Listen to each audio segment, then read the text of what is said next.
Go ahead and call us back to order and turn it to Chairman Cook to continue the discussion. Chairman Woodson, for clarification, Chairman Baker would like to just adjust the amendment just a little bit.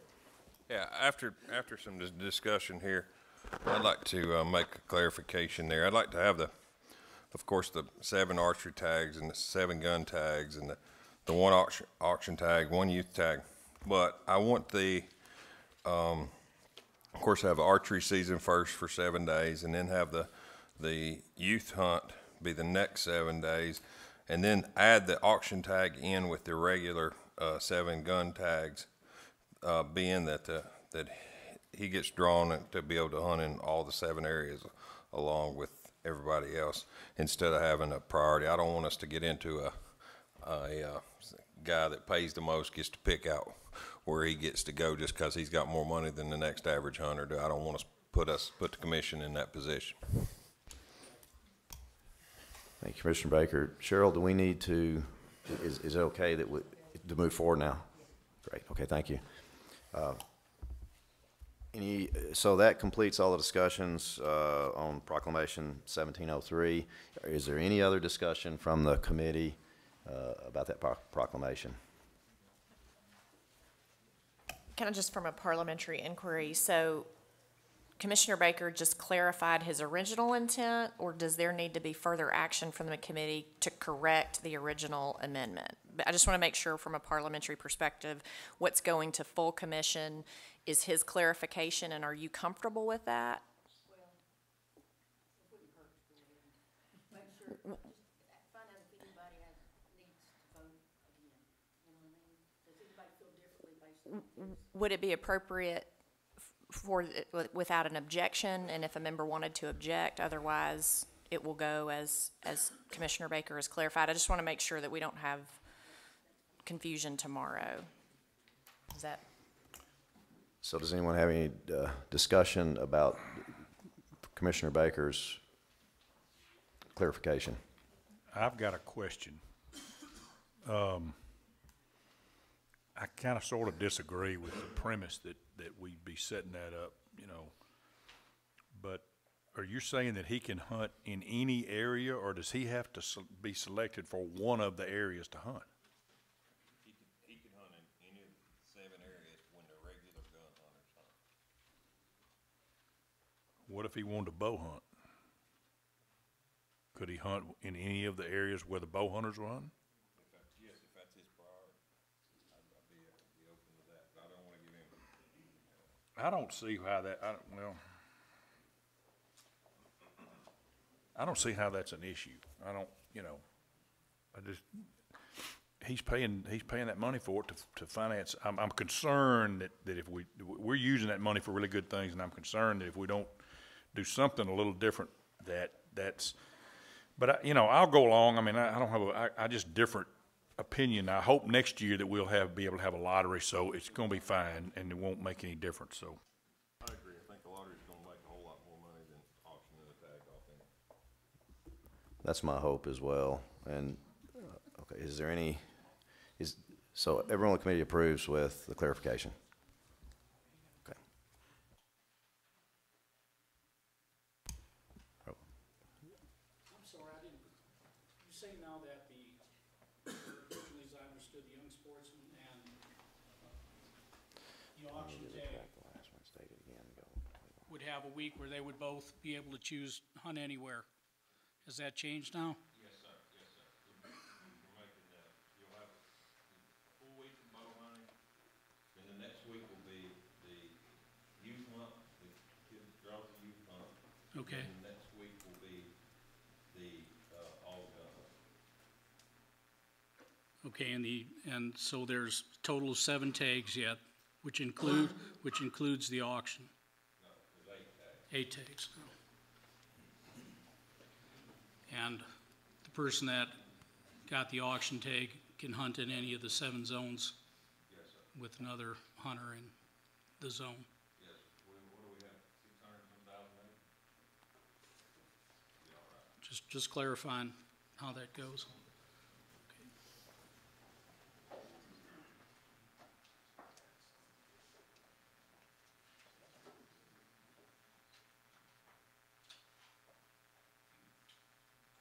if I could, just for clarification, does that still give priority to, I mean, that still gives a privilege to the person paying for the tag that the other drawn hunters would not have? Is that correct? Because the other drawn hunters are going to be limited to one unit under our current regulations. So, but just based on what you said, your intent in clarifying the amendment was, you're still, under this clarification, you would still be giving priority to the hunter that is paying the money as opposed to those hunters that are drawing. Yeah, prior to the area, but we wouldn't have like a whole open week, before anybody else would be in there. We'd do that whenever everybody else would be in there. Let me propose this question. If you do that, I mean, it's only gonna be 1 year, but if you do that and you've got another hunter that's selected for Area 5, and this man that bought this tag decides he's gonna hunt in Area 5, that's not quite fair to either one of them. You know, he's either gotta hunt by himself, or I don't see how that's fair. It seems like to me, just for this year, we ought to let him hunt a separate week. And then it goes to the lottery, and we figure out, maybe keep it separate, the guy wins the lottery. But I don't know how he's gonna double up in one guy's area that might have, you know, it's like two guys hunting the same turkey. I don't know how that's gonna work. We've got 80,000 acres probably in each area.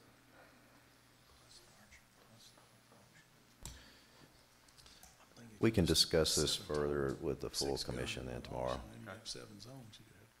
Great. And if I just might make a request of the agency, I'd like to see something in writing as to what it is we'll be considering tomorrow, regardless if it's proposed for additional change. But I'd like to see in black and white the exact policy consideration that came out of committee, and then we'll certainly have the opportunity to discuss it. Is that all right with you, Mr. Chairman? It's great. Thank you. Perfect. So with that, I believe we're ready to vote on Proclamation 1703, statewide big game hunting seasons and bag limits. Mr. Chairman, I'm sorry. I had one more question I thought of earlier, and I know I talked too much, but Mr. Goodland, there was, and I'm not sure who presented it, but there was somebody presented, and it might have been a WMA, that we closed a hunting area because of low participation, and it was too much trouble for the wildlife officer to keep up with the data or whatever. And I've forgotten, do you recall what that was? I believe what you're referring to would be the summer coyote season on Chuck Swan. Okay, why would we, if you had a couple of hunters using it, why would we want to close that just because it's not highly utilized? Why would we not want somebody just to be able to hunt? What's it hurting? Commissioner Cox, isn't that under the next proclamation? If that's on the WMA, Is that I'm correct? sorry. It's on Okay. WMA, correct? Okay, thank you. So, any more discussion? So we're ready to vote on Proclamation 17-03, statewide big game hunting seasons and bag limits as amended. All in favor of the Wildlife Committee, say aye. Aye. Any opposed? Amendment passes. The proclamation passes, I'm sorry. All right, now we're ready for Roger Applegate to discuss Proclamation 1707, statewide fur-bearer hunting and trapping seasons and bag limits.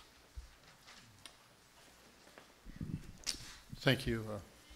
So this was an item that didn't go before you last month because it's to fix a sort of a housekeeping issue that we discovered since last month, and that is that there had been a repeal of a law, a TCA, that basically closed a number of counties in the state to fox hunting by private act. And that law was changed, and all the language about private acts and closures of fox seasons in those counties were basically repealed. And so now we are taking out the language that is essentially in the proclamation as it stands right now, and we are eliminating all that language so that basically the law now states that you all, the commission, actually now can determine where fox seasons can be opened or closed, and so not the legislature in this particular case. So that's what this one is all about, the only change that I've got to bring forward to you.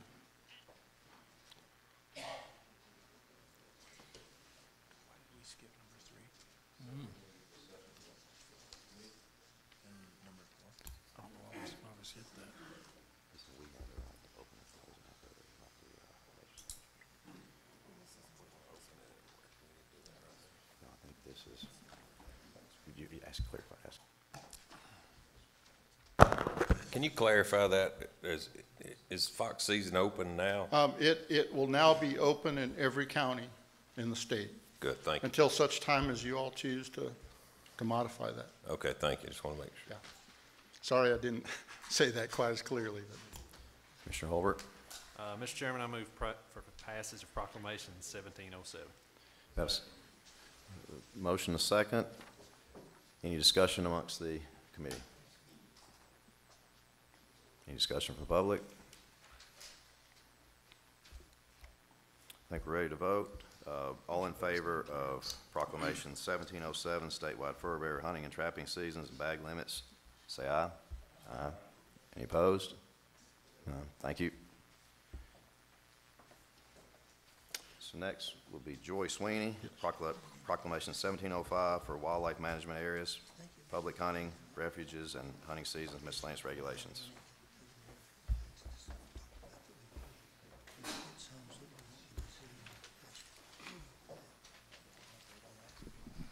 Thank you, Commissioners.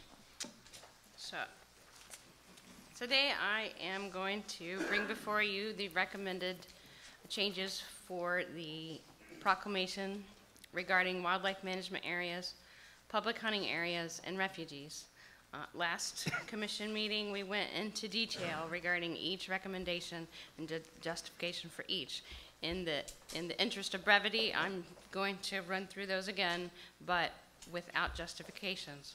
And so if there's something that needs to be discussed in further detail at the end of the presentation, we can go back and do that. In Region 1, which is in West Tennessee, there are 5 areas for which we have recommendations.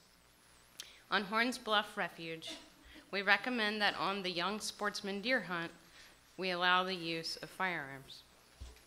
On the Manus Swamp Refuge, we recommend extending the refuge closure from February 14th to the last day of February. So that the closure starts February 1st. As it stands now, it's closed till February 14th. We recommend extending, instead of closing it on the 14th, close it on the 28th or the 29th if it's a leap year. On Meeman Shelby Forest State Park and Natural Area, we have 2 recommendations. One is to allow the use of rimfire rifles. And I will point out that this particular recommendation was not brought forth to you last commission meeting.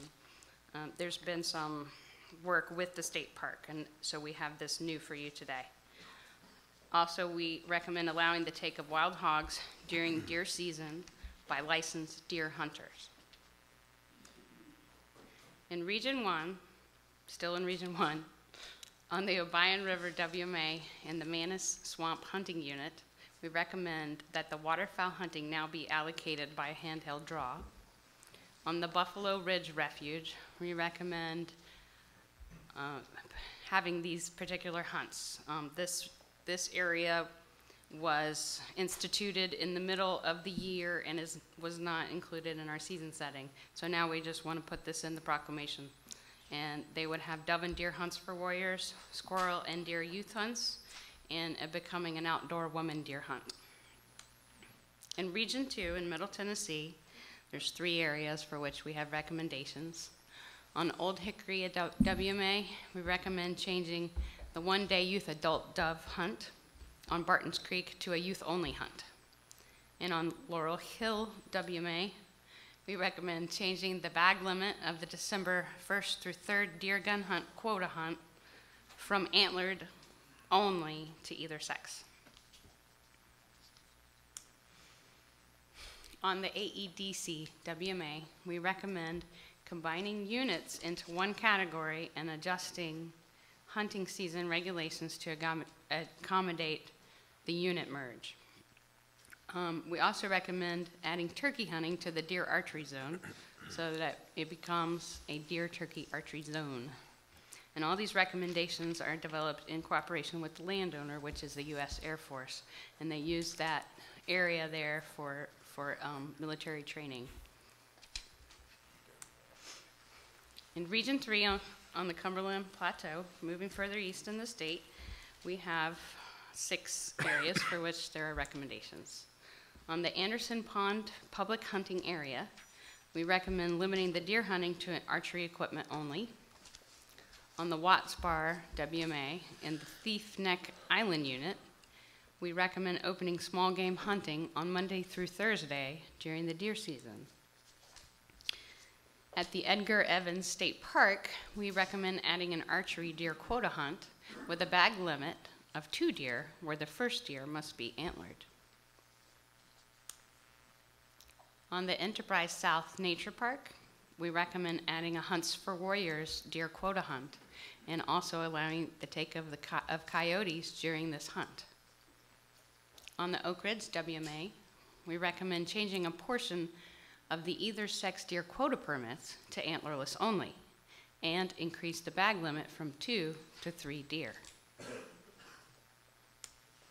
On Catoosa WMA, we have several recommendations. One is to move the January wild hog control season to December. We also recommend moving the deer young sportsman hunt 1 weekend prior to the weekend when the statewide youth sportsman hunt takes place. We also recommend adding a deer muzzleloader hunt, and we would make this happen by changing 3 4-day hunts into 4 3-day hunts.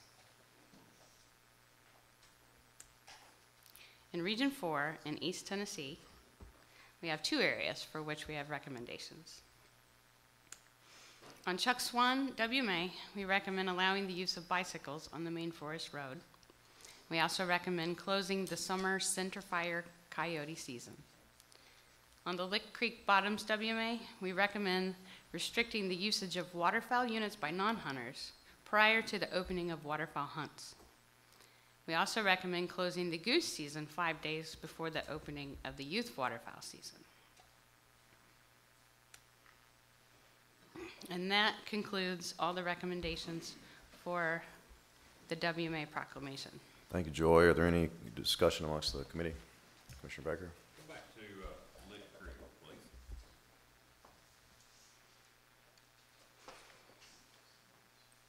Prior to, when you say restricted usage of the waterfowl units by non-hunters prior to opening waterfowl at Lick Creek, how long, how many days are you going to restrict the usage before waterfowl season? If you don't mind, John, Mike can answer that. John Mike, Region 4 Wildlife Program Manager. Commissioner Baker, part of this is David is set up on draw hunts. He has a drawing every Saturday afternoon for his stake positions, and his hunts are, you're going to get this wrong, Tuesdays and Saturdays. And the problem he's having is folks are coming in there, walking around, spooking the waterfowl Monday before the hunt starts on Tuesday, and coming in there on Friday, spooking the waterfowl. And this is something he's trying to put in use to try to regulate that problem without becoming super restrictive.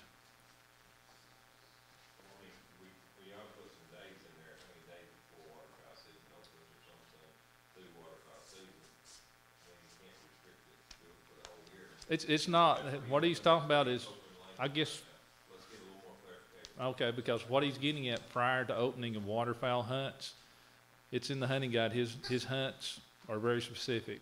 They're every Tuesday and Saturday of the entire waterfowl season. So that is his opening of waterfowl hunts.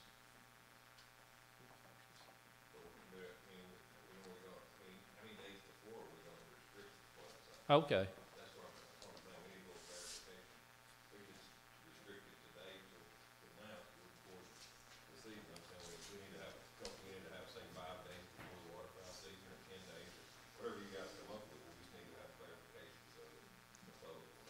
Okay.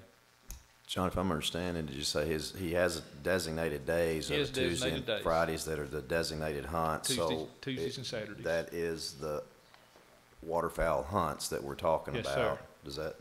He has designated days already? Or are we just one day ahead or 5 days ahead? And I don't care if we close it Okay. 5 days before the waterfowl season opens and all the way to the end of waterfowl season final. We just need to have a day. You know what I mean? Okay. Joy, is that, this is just summarized, isn't it? This is just summarized. It is particular days. Okay, that's what I thought. So we do have particular days. Commissioner Cox? I've got a question about Manus Swamp. That's not Manus Swamp, I don't think that's you, is it? No, I thought you was gonna ask about Chuck No, Swan. I was no, getting I ready to. Oh, well, I can do that first. I'd like justification for closing coyote season. Part of this coyote season was set up by request from the public. They said we would like an opportunity to hunt coyotes. So the only time that we really had the opportunity was during the summer, the way it's set up. And one thing you have to keep in mind with Chuck Swan, it used to be called Central Peninsula because the lake's on 3 sides. We have a lot of picnic areas and fishing areas. So after the regular hunting season, we're really try to look out for public safety because we get a lot of use. But we decided to try to have this summer center fire coyote season. The public requested it part of the process so we could monitor how many folks were on the area hunting. We required them to either call the Region 4 office or contact the area manager to get a free permit. The other information we were trying to gain is we know we have quite a few coyotes at Chuck Swan, and we were wondering how many coyotes they were going to harvest. We do our trapping season very similar. We have the trappers give us a trapping log so we can keep up how many coyotes are taken. In 2 years, we had 224 people that applied for the free permit. 2 folks hunted 1 day. And that season's basically 9 weeks long each summer for the last 2 summers. So we're not really having any participation.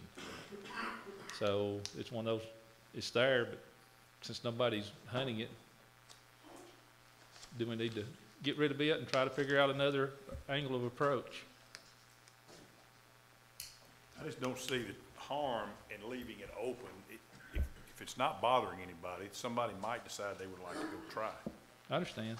So if it's not costing any man hours or, you know, you're not losing any data because We're not getting any data because that's right. nobody's So you hunting. don't really, it's not important. I don't see the need in closing it and, you know, one day somebody might decide to go hunt there if there's an opportunity to go. So that's, and then I've got a question about Manus Swamp. Thank you, John. We're closing statewide seasons at Manus Swamp and going to a draw. I'm looking right at you. I'm Jim Hamilton, Wildlife Program Coordinator for Region 1. We're going to a draw at Manus Swamp. Mainly, it's on the hunting unit because there's some small area of water there, and the hunters are fighting over that one spot. And so Larry's going to have a few draw hunts like we did at Gooch Unit E. So it'd be the same thing, only he's going to do a handheld drawing because it's not water on demand, it's water that, rainwater and water we're catching. So we can't pump there, but it's an opportunity. I think during the juvenile hunt, for instance, there was a man and a son were going hunting, and there's another guy came, brought his son, said, "You're taking my son with you," and he left. And evidently they about got in a fight over it. Right. So it's duck hunters. Right. Okay. They're all alike. Is that it?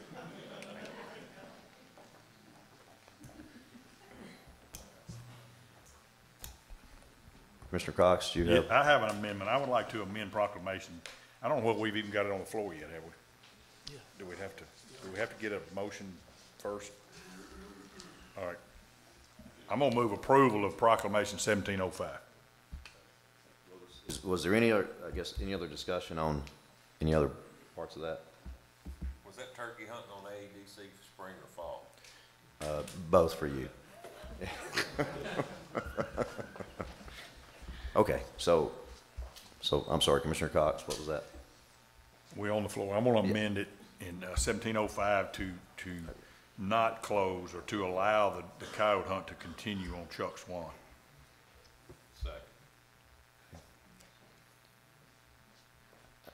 I'm sorry, Commissioner Cox, would you state that one more time so I can write it down? I would amend 1705 to either to continue to allow or not close, whichever way you want to word it, the coyote hunt with low participation on Chuck Swan.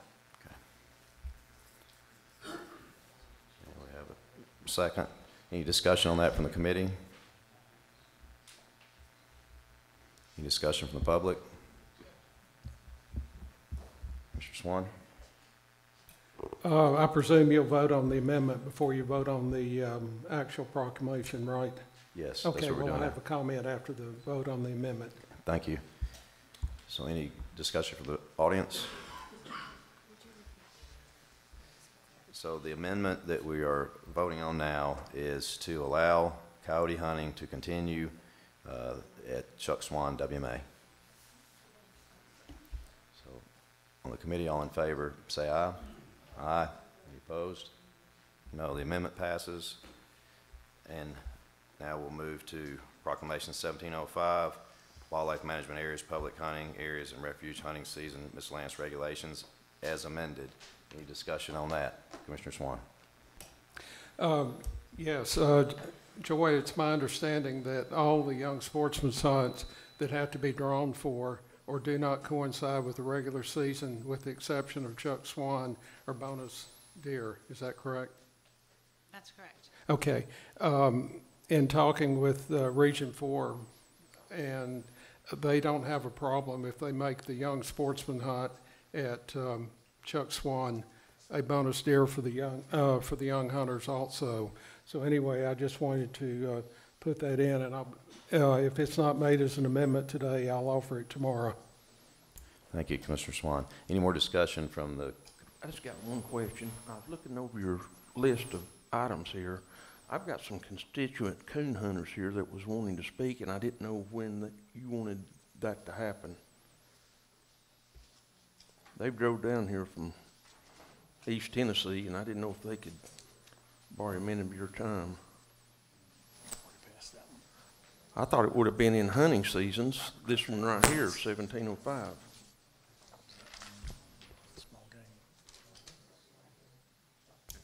thank you, Commissioner Woods. Let's finish this and then we'll have them speak. So, so any more discussion on Proclamation 1705 as amended from the committee? Any discussion from the public? Okay, so we're ready to vote on Proclamation 1705 as amended. All in favor on the committee say aye. Aye. Any opposed? Proclamation 1705 passes the committee. So the gentleman would like to discuss coon hunting from the. I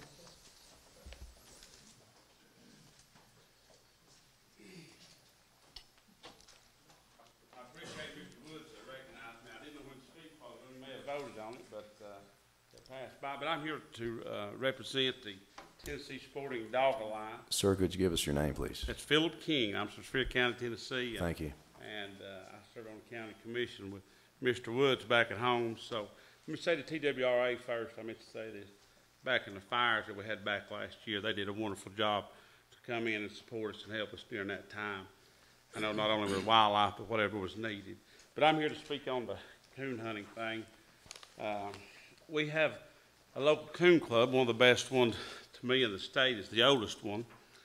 But there was some concern at the open kill season last year, July 1. And the concern is the sows are still with their little ones. So if you kill mama coon, and she's got 3 little ones at her den, then you probably kill the whole litter. So we was wanting to ask that it be pushed back maybe to open kill season to about September, if there's any way they could do it. So the Tennessee Dog Alliance also give me a letter that I'll give to you stating that they would recommend this be done. It's not only for us, it's for youth. We have a state youth hunt each year coming up in July, and we have about 60 to 70 youth to come. It's free for them. Have some great prizes, but we want to be able to pass this on. The problem that we're having is, and I deal with wildlife in the job that I do, some aspects. I do the animal control back at home, so I get a lot of calls on it. But the residential areas is we have problems, but the places we hunt, we try to take care of. And part of the problem is our hunting places are getting so limited, so if we put the pressure on them and kill them out in July, then these places, we lose out. It still don't affect the residential areas. But we would just like to see it move back again because they're not winged at July, some of them's not.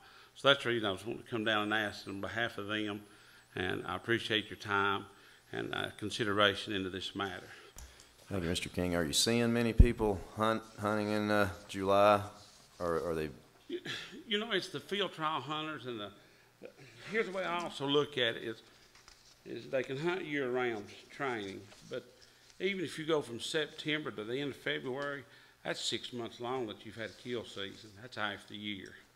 And I hate to say much, but I mean, yeah, we have a few that will kill year-round, and we have some coon hunters that wants to protect. If you grew up in the times that I did, I can remember we didn't have many, and you try to take care of what you had. So most of the hunters will try to take care of them, but there's always the few that will absolutely kill them. And it would bother me to know there was a sow that I taken, and she's got 3 little ones still in her den. And my understanding of why the rule was changed was to allow those folks who want to run their dogs and do that. It's maybe not so much hunting is taking place, but to work their dogs was my understanding of that. And I understand it, and they can still work their dogs year-round. I've hunted a long time, all my life, and I'll say this, a dog that has to have every coon that a tree shot out to, it's not much of a dog, I'll just be honest with you. It's just the way it is. And but you know, it's protecting what we have. And the author, Max Lucado, he had a saying, and it said to outlive your life. And I want to leave behind for my children and grandchildren. I'll be honest with you, coon hunting, when I done it years ago, back in the 80s, when I go to a club, and we used to hunt Chuck Swan, some of them they have a draw hunt, we'd have 100 dogs or 100 people. So I go to these clubs now, and you start seeing smaller and smaller crowds.